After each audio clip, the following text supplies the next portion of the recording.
Assalamualaikum warahmatullahi wabarakatuh. Selamat sore dan salam sejahtera untuk kita semua. Perkenalkan, nama saya Puji Astuti dari Politeknik Aisyah Pontianak.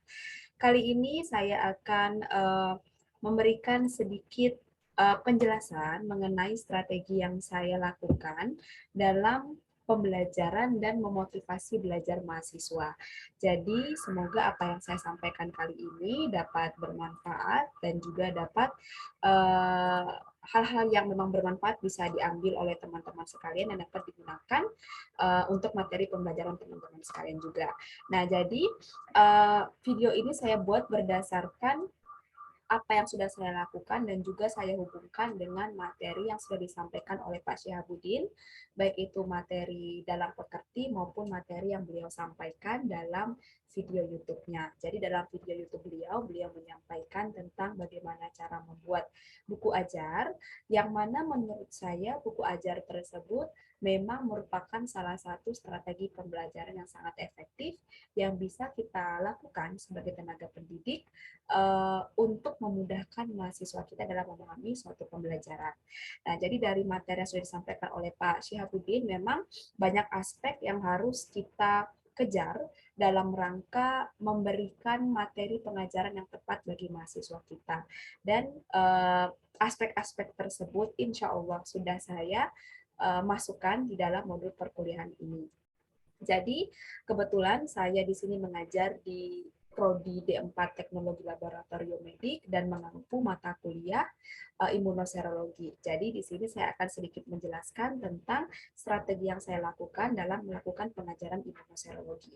Di sini memang saya siapkan modul perkuliahan untuk mahasiswa, yang mana modul ini sendiri saya buat dengan memanfaatkan berbagai macam website yang saya rasa Bapak dan Ibu sekalian juga bisa lakukan. Untuk cover sendiri, saya tidak mendesain khusus, saya hanya menggunakan aplikasi Canva, di mana di Canva itu kita bisa membuat berbagai macam desain, cover, poster, dan sebagainya secara gratis, mudah, dan cepat. Dan tidak ada copyright-nya, sehingga aman untuk digunakan. Di sini saya hanya menggunakan template gambar yang sudah ada, dan saya masukkan nama saya sebagai penulis, serta prodi saya. Kemudian saya lampirkan juga dalam modul ini kata pengantar, mengenai apa modul ini, dan sebagainya. Kemudian karena ini adalah modul internal, artinya modul ini diperuntukkan bagi mahasiswa saya, maka dalam modul ini juga saya tampilkan visi dan misi dari prodi. Saya rasa penyampaian visi dan misi ini juga menjadi poin penting untuk memahamkan kepada mahasiswa apa sih tujuan mereka mempelajari materi ini dan kaitannya dengan profesi mereka nanti. Nah, karena profesi mereka nantinya adalah sebagai seorang analis atau seorang tenaga teknologi laboratorium medik yang unggul di bidang pemeriksaan penyakit. Jadi mereka memiliki pemahaman dulu nih bahwa apa yang akan mereka pelajari pada modul ini yang memang akan bermanfaat dalam rangka membentuk karakter yang sesuai dengan profesi mereka. Dan kemudian, tapi biasanya setahu saya ketika kita ingin menerbitkan buku ini menjadi buku yang bisa dijual bebas, poin-poin ini bisa kita hilangkan.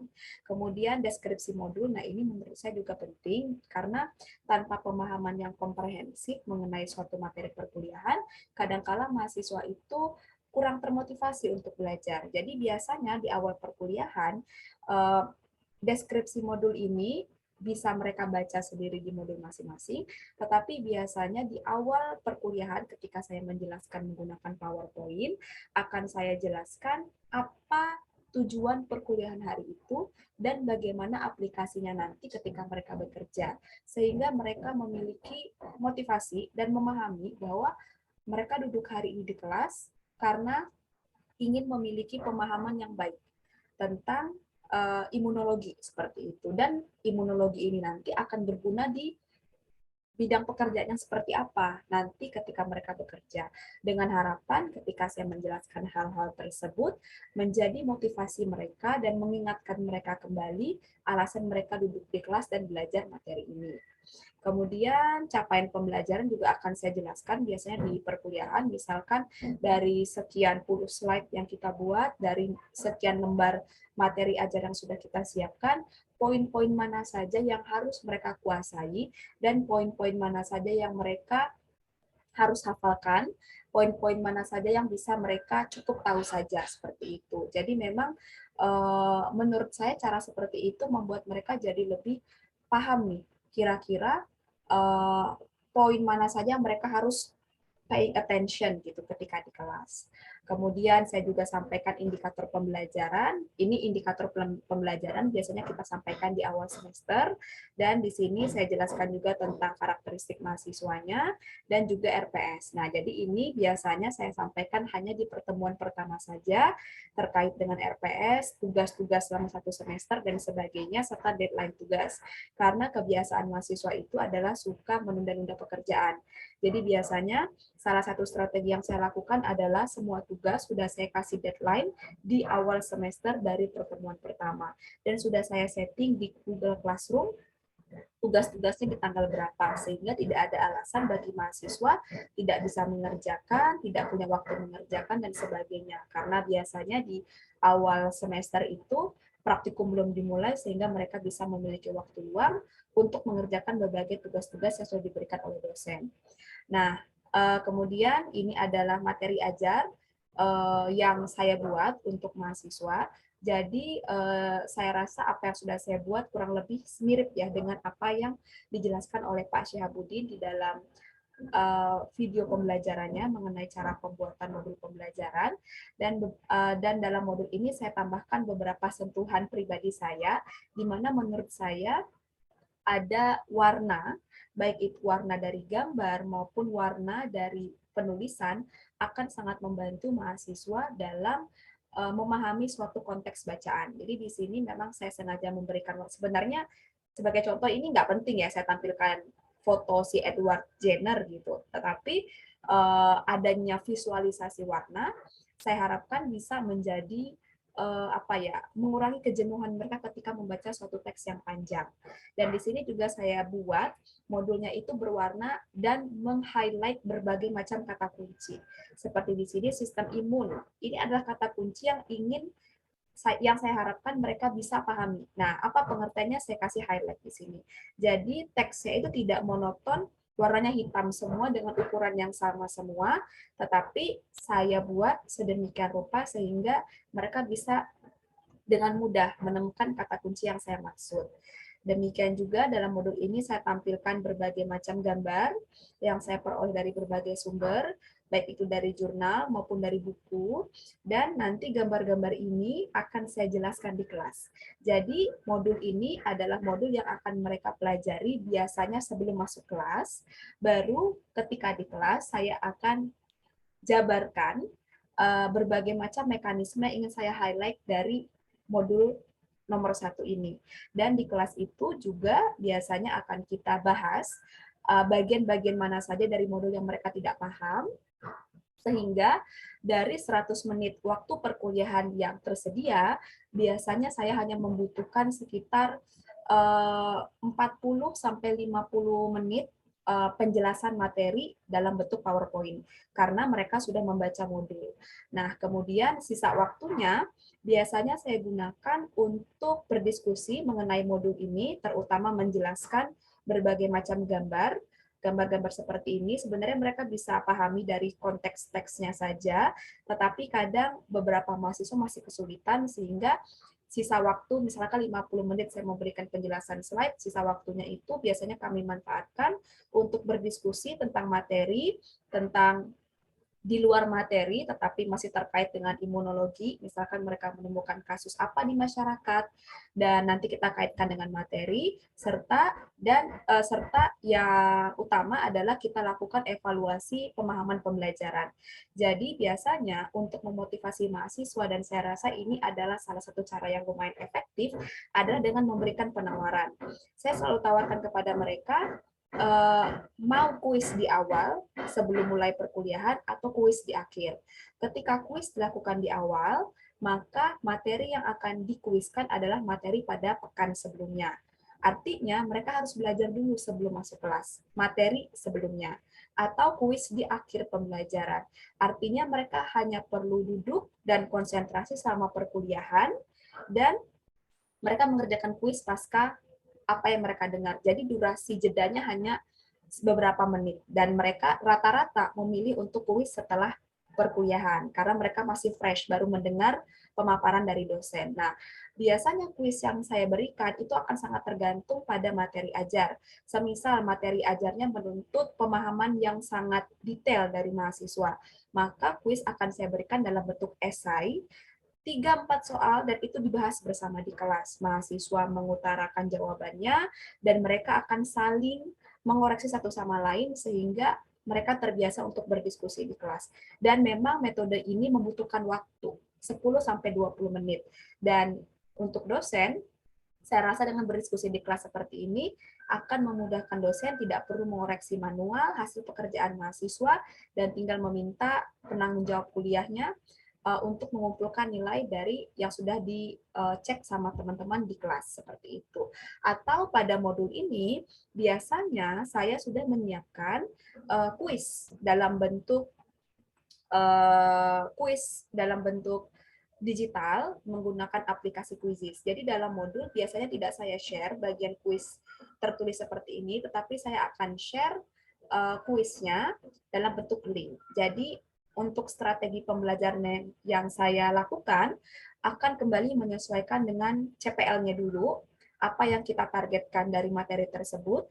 Jika memang mentargetkan analytical thinking, memang soal esai menjadi pilihan paling tepat dan harus dibahas di kelas. Jadi ketika soal esai tidak dibahas, itu akan menjadi PR dan kebanyakan dari mahasiswa mengeluhkan mereka tidak paham jawaban yang benar seperti apa.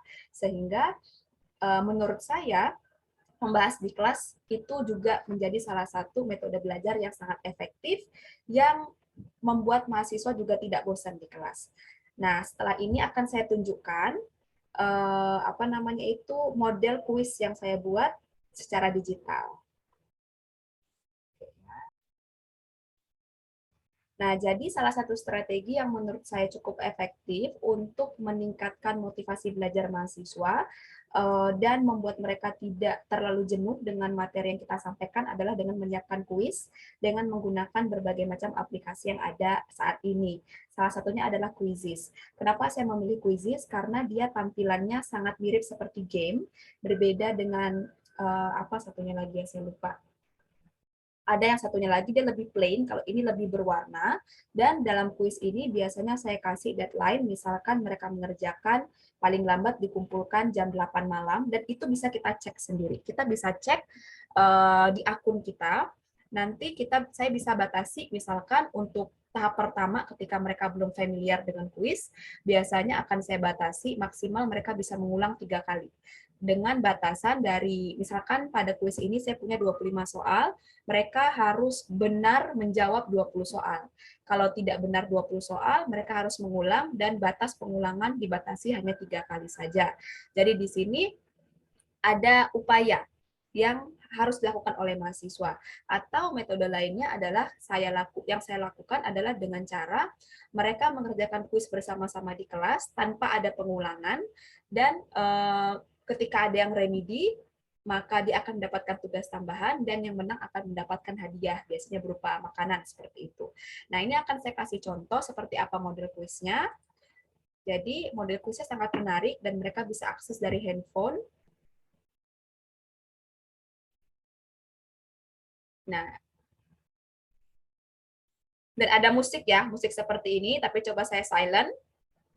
Nah, jadi di sini kuisnya, setiap mahasiswa yang mengerjakan akan memiliki waktu tertentu dalam pengerjaan, dan akan random. Jadi walaupun mereka mengerjakan bersama-sama, soal yang keluar akan sangat random. Dan di sini mereka harus memilih jawaban mana yang paling tepat. Misalkan pada pertanyaan ini, histamin misalkan. Kalau benar, maka dia akan langsung memberikan jawaban benar dan akan ada poin di sini. Poin ini akan membuat ranking mereka naik. Nah, jadi akan ada rasa kompetisi di sini.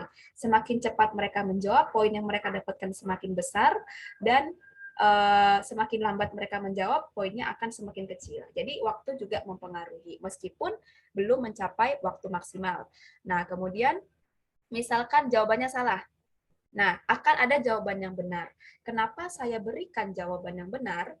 Dengan harapan ketika mereka mengulangi, ketika mereka gagal dalam mengerjakan pada percobaan pertama, mereka mengingat jawaban yang benar apa. Dan memang hasil evaluasi yang saya lakukan ketika saya melakukan seperti ini, mereka jadi ingat apa jawaban yang tepat. Jadi memang harus ada evaluasi di sini. Dan di sini terlihat ya bahwa menggunakan quizzes akan ada meme-meme yang menurut saya menarik untuk mahasiswa dan jadinya lebih kekinian seperti itu. Jadi ini salah satu metode pembelajaran yang saya lakukan di kelas. Menggunakan quiz seperti ini juga membantu dosen tidak perlu mengoreksi manual karena kita langsung bisa melihat grafiknya. Saya berikan contoh. Stop.